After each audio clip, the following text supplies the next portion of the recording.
நிறைய ஹெட்ரோசெக்சுவல் ரிலேஷன்ஷிப்ஸ்ல கப்பிள்ஸ்குள்ள இருக்கிற ஒரு மேஜர் கன்சர்னிங் ஃபேக்டர் ரிப்பீட்டிவா இருக்கிறது பாத்தீங்கன்னா தூக்கம். மென்னுக்கு மட்டும் ஒரு பெரிய சண்டை முடிஞ்சதுக்கு அப்புறம் கூட ஈஸியா போய் தூங்க முடியுது, ரிலாக்ஸ் பண்ண முடியுது. ஆனா விமன் அதை பத்தி யோசிச்சு ஃபீல் பண்ணிட்டு நைட்ல தூங்க ஸ்ட்ரகிள் பண்றாங்க அப்படிங்கறது காமனா நிறைய ரிலேஷன்ஷிப்ல பாக்குறதுனால இந்த வீடியோ. சோ மென்னுக்கு பெரும்பாலும் பாத்தீங்கன்னா எமோஷனல் ஓவர்லோட் இன்னும் ஃபாஸ்டாவே ஹீட் ஆயிடுது. அவங்க ரொம்ப ஃபாஸ்டா எமோஷனலி ஓவர்வெல்மிங்கா ஃபீல் பண்ணறதுனால அந்த நேரம் அவங்களுக்கு எப்படியாச்சும் அதுல வெளியே வரணும், எப்படியாச்சும் அதை குறைக்கணும் அப்படிங்கறதுல தான் அவங்களோட ஃபோக்கஸ் மாறுது.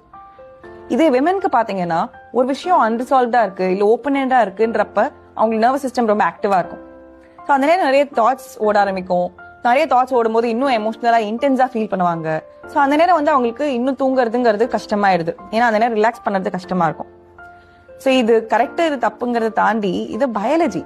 இது நம்மளுக்குள்ள இருக்கிற டிஃபரன்சஸ் அப்படிங்கறத புரிஞ்சு நம்ம ஒருத்தருக்கு ஒருத்தர் எப்படி சப்போர்ட் பண்ணலாம், எப்படி இந்த சிச்சுவேஷனை சேர்ந்து டீல் பண்ணலாம் அப்படிங்கறத பார்க்க ஆரம்பிச்சோம்னாலே நிறைய கப்பிள்ஸ் ப்ராப்ளம்ஸ் ஈஸியா ரிசால்வ் பண்ண முடியும்.